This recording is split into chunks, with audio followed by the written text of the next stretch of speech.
శ్రీ గురుభ్యో నమ. శ్రీ మహాగణాధిపతయ నమ. శ్రీ మహాసరస్వత్యై నమ. ఓం శ్రీమాత్రే నమ. ప్రేక్షకులందరికీ నమస్కారము. మనకు మే నెల మాస ఫలితాల్లో వైశాఖ మాసము. ఈ యొక్క వైశాఖ మాసంలో చాలా అద్భుతమైనటువంటి జయంతోత్సవాలు, అనేక పుణ్యమైనటువంటి కార్యక్రమాలు, దాన ధర్మాలు, అనేకం కూడా స్నానాలు లాంటివి అనేకం కూడా ఉన్నాయి. ముఖ్యంగా వైశాఖ మాసంలో సరస్వతి పుష్కరాలు, అందరూ కూడా ఆ పుష్కర స్నానం చేసి ఆ యొక్క దేవతానుగ్రహం పొంది అందరూ కూడా పితృలోక అనుగ్రహం, పితృదేవతలకు కూడా అనుగ్రహించేటువంటి సరస్వతి పుష్కరాలు. అలానే అక్షయ తృతీయ, పరశురామ జయంతి, గంగోతరణము, అలానే మనకు వైశాఖ పౌర్ణిమ, అలానే ఏకాదశి, చాలా విశేషమైనటువంటి మోహిని ఏకాదశి, ఇలాంటి పర్వదినాలు అనేకం కూడా మనకు గోచరిస్తున్నాయి. అందులో నదీ స్నానం చాలా ఉత్తమమైనది, పద్మపురాణం తెలుపబడింది. కాబట్టి అందరూ కూడా వైశాఖ మాసంలో క్షేత్ర యాత్ర స్నానాధికాలు చేసుకొని వాళ్ళ యొక్క గ్రహస్థితి ఏదైనా బాగోలేకపోతే కూడా ఇటువంటి హోమ వ్రత నియమాలు పాటించి, ఉపాసన పాటించి ఆ యొక్క పరిపూర్ణమైన దేవతానుగ్రహాన్ని పొందడానికి ఈ వైశాఖ మాసం కూడా చాలా మంచిదైనటువంటిది. ముఖ్యంగా విష్ణుప్రీతి అయినటువంటి మాసము వైశాఖ మాసం. కాబట్టి వైశాఖ పురాణం కూడా ఉంటుంది మనకి. ఇటువంటి మహత్తరమైనటువంటి మాసంగా మనం పిలువబడుతుంది.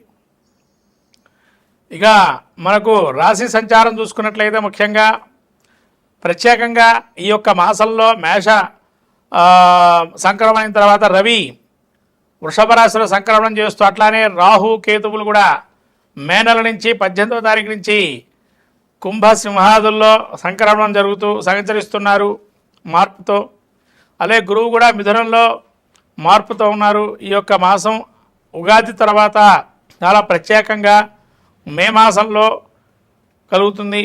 అలానే బుధుడు కూడా అతిచారంతో 2వ రాశిలో మారుతున్నాడు. మేషంలోకి 6వ తారీఖు వచ్చి, అట్లానే మళ్ళీ మే 6 నుంచి మేష సంక్రమణం మేషంలో సంచరిస్తూ బుధుడు మే 23 నుంచి వృషభ రాశిలో సంచరిస్తున్నారు బుధుడు కూడా.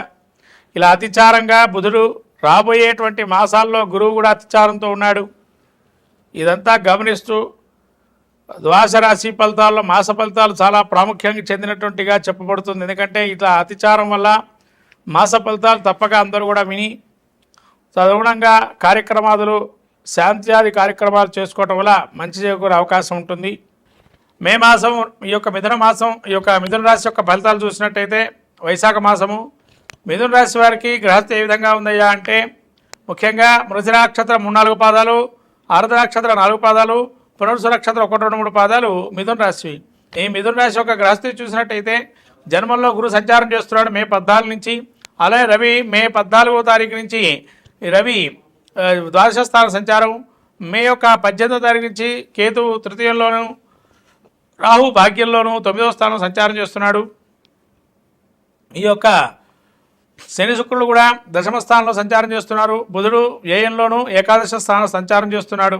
ఈ విధంగా చూసినట్టయితే మిథున రాశికి జన్మంలో గురువు ఉండడం వల్ల అకారణమైనటువంటి అకారణ వైరాలు, అకారణంగా కొట్లాడలు, మానసిక చింతనా భావన, ఏదో కోల్పోయామనేటువంటి చింతనా భావంతో ఉండడము, అలానే ద్వితీయంలో కేతు ఉండటం వల్ల కుటుంబంలో కొన్ని కలహాలు ఏర్పడటం, కుటుంబంలో ఉండేవారే బలంగా మారటం, అలానే కుటుంబంలో మిమ్మల్ని వ్యతిరేకించేటువంటి వారు ఎక్కువగా ఉండటం, మీ మాటని ఎవరు లెక్క చేయకపోవటం, ఇంకా గొడవలకి దారి తీయటం ఇలాంటి జరిగే అవకాశం ఉన్నాయి. అలాగే తృతీయంలో కేతు ఉండటం వల్ల ఎవరు సహకరించకపోవటం, మీ వాదన ఏకీభవించకపోవటం, చాలామంది అలా వాదన ఏకీభవించకపోవటం వల్ల నిరాశ నిస్పృహలు లోనయ్యే అవకాశం ఉంటుంది. ఏదైనా మంచి పని చేద్దామని చివరికి దీనికన్నా గుడే మేలని చెప్పి గుడో బడో లేకపోతే ఎక్కడైనా ఏకాంత ప్రదేశాలకు వెళ్ళి కాస్త స్థిరమైన ఆలోచన చేద్దామని ఆలోచనతో ఉంటారు. తృతీయంలో కేతు ఉండటం వల్ల కొంతవరకు సానుకూలంగా ఎవరో తెలియని వ్యక్తితో కొంత మాట ధోరణితో కొద్ది మంచి మాటలు విని దానివల్ల మీరు కొంతవరకు మేలు పొందే అవకాశం ఉంది. అలానే రాహు కూడా మీకు ఈ యొక్క 9వ స్థానం సంచారం చేస్తున్నాడు కాబట్టి కొంతవరకు యజ్ఞాది కృతువులు కానీ విదేశీ వ్యవహారాలు కానీ కొంత యోగదాయకంగా ఉంది. ముఖ్యంగా పితృదోష నివారణ చర్యలు చేపట్టుకుంటే కనుక మిథున రాశి వారికి చాలా అద్భుతంగా యోగిస్తుంది ఈ మాసంలో.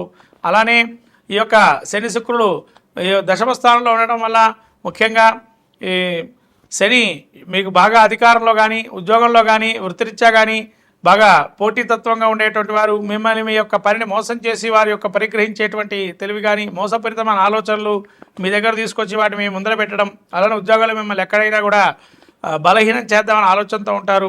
అలానే మీరు కొత్తదైన స్త్రీలు కూడా పరిచయాలు ఏర్పడతాయి. తద్వారా నూతనమైనటువంటి కార్యక్రమాలు చేపట్టే అవకాశం ఉంటుంది. ఏకాదశుల్లో బుధుడు ఉండటం వల్ల మీకు మీ యొక్క మాట చాలా స్వీట్నెస్గా ఉండి అవతల మనిషిని ఇట్టే పట్టే అవకాశంగా కూడా ఉంటుంది. కొంతమంది బయట వారితో, ఇంట్లో మాత్రం మీరు బలంగానే ఉంటారు, బయట వారితో స్వీట్గా ఉంటారు. అలానే 12లో బుధుడు ఉండడం వల్ల కొంతవరకు వేళ తప్పిన భోజనాలు అంటే అసిడిటీ లాంటివి వచ్చే అవకాశం ఉంటాయి. ఉదర సంబంధమైన వ్యాధులు కానీ వచ్చే అవకాశం ఉంటే జాగ్రత్తగా ఉండడం మంచిది. వినికిడి కానీ లేదైనా ఈ యొక్క గొంతుకు సంబంధించి కానీ నొప్పులు వచ్చే అవకాశం ఉంటుంది.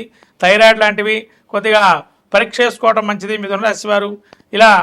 అలానే కొంత వ్యాయామం చేయడం మంచిది. గురువు జన్మస్థానంలో సంచారం చేస్తున్నాడు కాబట్టి శరీరంలో కూడా స్థూలకాయం పెరిగే అవకాశం ఉంటుంది. జాగ్రత్తగా శరీరం సౌష్ఠవాన్ని జాగ్రత్తగా చూసుకోవడం మంచిది. తద్వారా మీరు ఏదైనా కూడా సాధించగల శక్తి సామర్థ్యం ఉందని మీ యొక్క సెల్ఫ్ కాన్ఫిడెన్స్ ఏదైతే ఉంటుందో ఆ కాన్ఫిడెన్స్ ఆత్మవిశ్వాసంతో ఉండండి. ఖచ్చితంగా మేలు జరిగే అవకాశం ఉంటుంది. అలానే ఈ యొక్క మిథున రాశి వారికి యొక్క రాహు కూడా యోగదాయకంగా ఉన్నాడు. విదేశీ పెట్టుబడులు యోగదాయకంగా ఉన్నాయి. తద్వారా మంచి చేసే అవకాశం ఉంది. రవి 12లో ఉంటున్నారు కాబట్టి అది ప్రతి ఒక్క వేడికి ఈ రాబోయేటువంటి మే నెలలో ఎండ ఎక్కువగా ఉండడం వల్ల ఈ ఎండ తాకిడి తగిలి వడదెబ్బ కానీ లేదా విపరీతమైన వేడి ప్రొడ్యూస్ అయ్యి మన యొక్క శరీరంలో విపరీత ఇబ్బంది కలిగే అవకాశం ఉంటుంది. కాబట్టి చాలా జాగ్రత్తగా ఆరోగ్య సూచనలు పాటించడం అనేది మిథున రాశి వారికి చాలా మంచిది. ధనపరంగా కొన్ని ఇబ్బందులున్నా రాబోయే కాలంలో ఈ నెల కొద్దిగా స్తబ్దుగా ఉంటుంది. ధనపరంగా రాబోయే కాలం అద్భుతంగా రాణించి ధనాన్ని సమకూర్చే ప్రయత్నం చేస్తారు. ఈ యొక్క మాసంలో మీకు అతి స్వల్పమైనటువంటి ఫలితాలు ఉన్నాయి. కాబట్టి జాగ్రత్తగా గురు దర్శనం చేసుకోవటం, దత్తాత్రేయ స్వామి అనుగ్రహానికి దత్తచరిత్ర పాలన చేయటం, లేకపోతే మామిడి పండ్లని దానంగా 10 మందికి దానం చేయటం వల్ల అన్నదానం కానీ అన్నపానీయాలు కానీ దానం చేయడం వల్ల మంచి ఫలితాలు కలుగుతాయి మిథున రాశి వారికి.